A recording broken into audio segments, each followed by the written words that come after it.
Hi mga Mari, welcome back to our mini vlog. So gusto lang na ako i-share nga giun sa day ko pagbago sa abroad, no?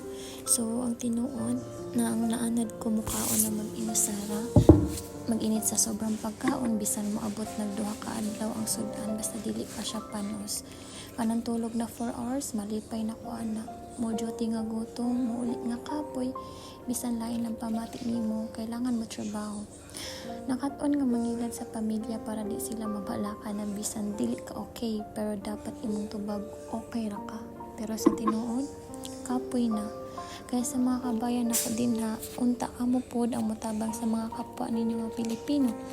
Ayaw ninyo i-down, dili ta magpakataas dali kay wala ta sa atong bansa. Kita tanan na ay gibuhi kaya laban lang ta mga kabayan, no?